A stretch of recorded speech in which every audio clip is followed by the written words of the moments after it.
Bienvenue sur Easily Bourse, la chaîne qui vous rend l'investissement facile grâce à des vidéos d'analyse d'actions sous format long et sous format short.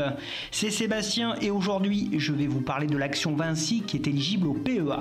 Ensemble nous aborderons son historique, ses activités et son bilan financier. Et pour finir, nous nous demanderons si Vinci représente une réelle opportunité d'investissement. Petite parenthèse avant de commencer, j'ai remarqué que vous êtes de plus en plus nombreux à me suivre sans pour autant vous abonner. Alors n'oubliez pas de vous abonner à la chaîne afin de pouvoir profiter de toutes les dernières nouveautés. Cela m'aide ainsi à la développer et à vous offrir du contenu de qualité. Par la même occasion, je tiens à vous rappeler que je ne suis pas conseiller financier et que tout ce qui est dans cette vidéo n'est issu que de ma propre réflexion que je partage avec vous dans un but unique d'information. Allez, passons maintenant à la présentation de l'entreprise Vinci. L'histoire de Vinci, héritier de centaines d'entreprises au parcours enchevêtré, remonte au 19e siècle.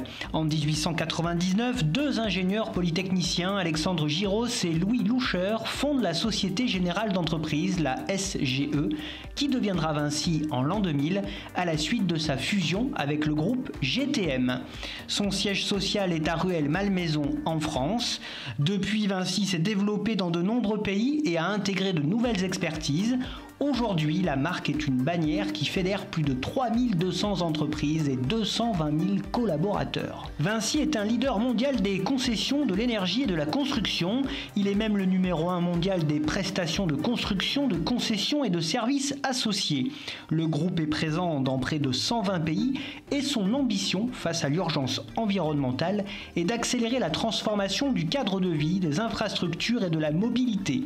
Vinci mobilise ainsi sa performance économique et l'engagement de ses 220 000 collaborateurs au service d'un monde plus durable en jouant pleinement son rôle de partenaire privé d'utilité publique. La société conçoit, finance, construit et exploite des infrastructures et des installations comprenant des autoroutes, des ponts, des tunnels, des aéroports, des voies ferrées ou encore des stades. Son activité est segmentée autour de 4 grands pôles qui sont les concessions, l'énergie, la construction et l'immobilier. En tout premier, nous avons le pôle construction qui représente à lui seul près de 52,5% du chiffre d'affaires de l'entreprise. Vinci Construction est né du rapprochement en 2021 de Vinci Construction et d'Eurovia. Le nouveau pôle Vinci Construction est l'un des tout premiers acteurs mondiaux du BTP.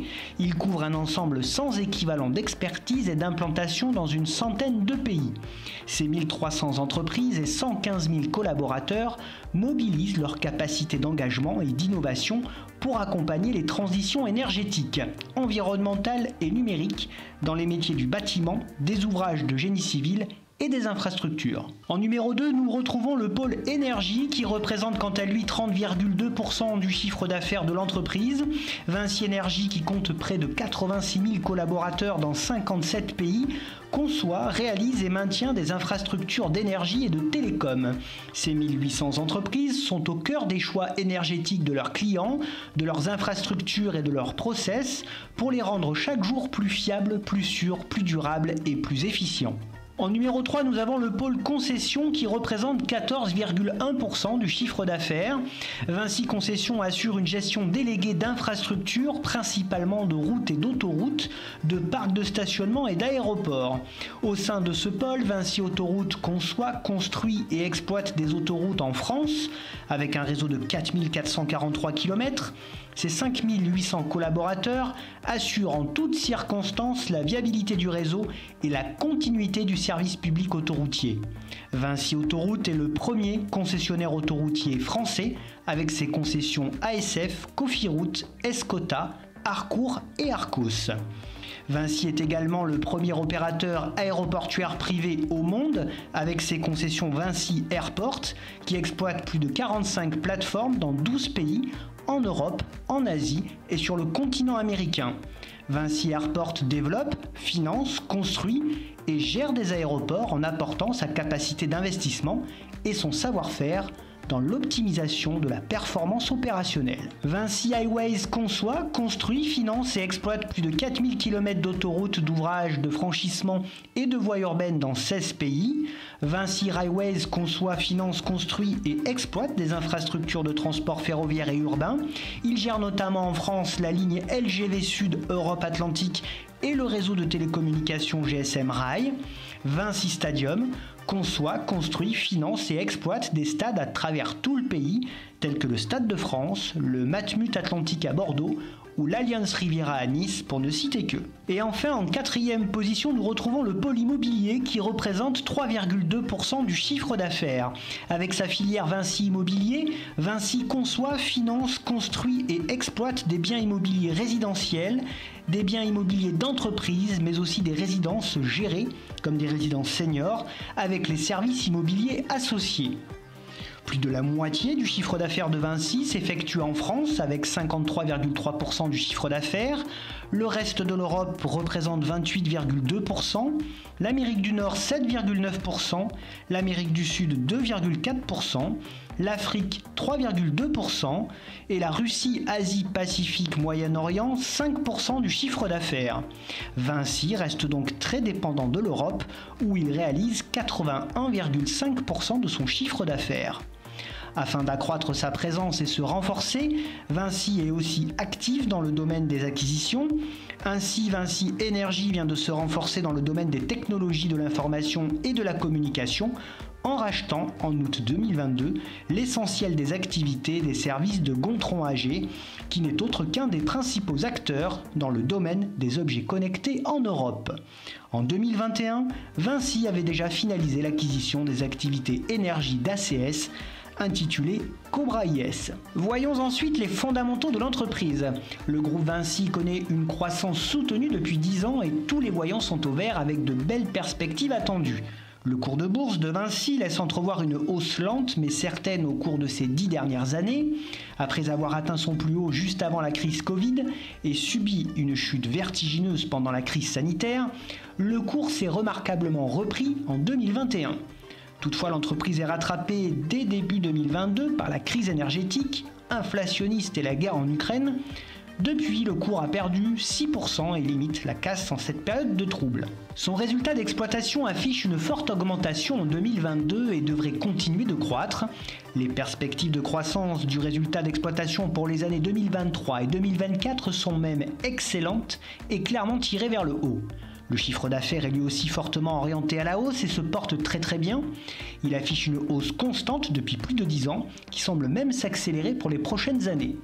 Le retour sur les capitaux propres est voisin, lui, des 17% et indique que l'entreprise est très rentable. Ce dernier devrait rester stable en 2023-2024. Le flux de trésorerie ou le free cash flow de Vinci est conséquent et en hausse au fil des années. Ce pactole permet à l'entreprise de continuer à investir massivement dans de nouvelles acquisitions, de préserver son dividende quelles que soient les périodes de crise et de rembourser ses dettes. Avec une marge nette voisine des 7%, le groupe Vinci réalise pour 1 euro de chiffre d'affaires plus de 7 centimes de résultat net, ce qui est raisonnable dans son secteur d'activité. La marge nette devrait rester stable entre 7 et 8% à l'horizon 2023-2024. La marge d'exploitation ou marge opérationnelle tourne autour des 11% et se stabilise entre 11 et 12% en 2023-2024. Avec un PER autour de 13, l'entreprise revient à des niveaux de valorisation raisonnables pour le secteur de l'industrie, avec un consensus d'analystes autour des 113 €, une bonne image et une demande soutenue sur le titre, le cours a les ressources pour atteindre cet objectif à moyen terme. Le dividende payout ratio était voisin de 60% en 2021, ce qui est assez élevé. Malgré tout, grâce à de solides réserves financières, l'entreprise peut se permettre ce niveau élevé de reversion. Parlons maintenant du dividende. Vinci reverse un dividende depuis plus de 24 ans sans interruption. Le dividende est donc fiable avec un rendement de 3,77% au cours actuel. Toutefois, Vinci n'hésite pas à adapter son dividende aux périodes de crise en le réduisant si nécessaire. Il était de 3,25 € en 2022. Vinci pratique également le rachat d'actions. En effet, entre le 4 octobre et le 23 décembre 2022 par exemple, le groupe Vinci procédera au rachat d'actions dans la limite de 250 millions d'euros. Ces rachats récurrents chez Vinci sont très appréciés par les actionnaires qui voient ainsi la valeur de leurs titres augmenter mécaniquement. Voyons maintenant ensemble les atouts et les points faibles du groupe Vinci. Pour les points forts, Vinci est un groupe solide dont la principale force est la diversification de ses activités. En effet, grâce à ses ressources variées, la société peut plus facilement augmenter son chiffre d'affaires. Son déploiement à l'échelle internationale est lui aussi un des atouts. Avec sa diversification, le groupe dilue les risques, notamment au niveau géopolitique.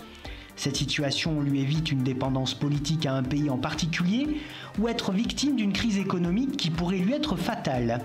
Vinci est le leader mondial des concessions, de l'énergie et de la construction. Le groupe est un partenaire de temps long et d'utilité publique. Il bénéficie d'une présence locale et d'une expertise globale avec une grande diversité de savoir-faire. Son ancienneté avec ses 130 ans d'histoire, son management décentralisé et sa culture d'entrepreneur sont eux aussi de gros avantages, tout comme sa position de leader dans les secteurs de la construction et de la concession. Pour les points faibles, dans le cas de Vinci, la croissance du secteur autoroute est fonction des usagers et de leur pouvoir d'achat. Une hausse des carburants n'est pas non plus sans conséquences négatives sur les recettes du groupe. Une conjoncture économique défavorable représente donc un risque financier et un frein potentiel de croissance. Dans la réalisation de certains projets, le groupe doit aussi solliciter le soutien des collectivités territoriales. Il n'est donc pas à l'abri de leurs contraintes budgétaires. Certains projets subissent parfois un report même de plusieurs années. La forte disparité des marges entre les concessions, qui apportent plus des 2/3 du bénéfice courant de l'entreprise, ainsi que le contracting, sont également des points à surveiller. Voici venu le moment de mon opinion. Depuis sa création à aujourd'hui, le groupe Vinci n'a cessé d'évoluer et de se forger une renommée internationale. Vinci figure parmi les principaux acteurs de l'industrie et de la construction. Depuis de nombreuses années, le géant français n'affiche au compteur que des résultats probants qui attirent de plus en plus d'investisseurs. Bien que sensible aux politiques publiques ainsi qu'au pouvoir d'achat des consommateurs, la diversification du groupe lui offre une grande solidité, quels que soient les événements.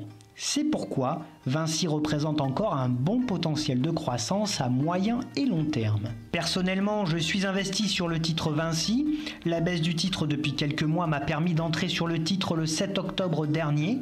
Ma position sur le titre est donc de 50 actions au prix de revient de 81,12 €. Pour ceux qui ne sont pas encore entrés sur le titre, un cours entre 70 et 80 € serait un excellent point d'entrée sur cette action qui, à mon sens, est indispensable dans un portefeuille diversifié. Selon mes critères, sur un investissement moyen-long terme, son aversion au risque est de 2/5 et sa note globale de 4/5. Ceci représente uniquement mon point de vue et en aucun cas un conseil d'investissement. Le but est de susciter de l'intérêt à partir de l'analyse fondamentale de cette action et des rapports financiers de cette compagnie. C'est ainsi que se termine cette vidéo sur mon analyse du groupe Vinci. Vous savez maintenant tout ce qu'il y a à savoir pour investir sur l'action Vinci.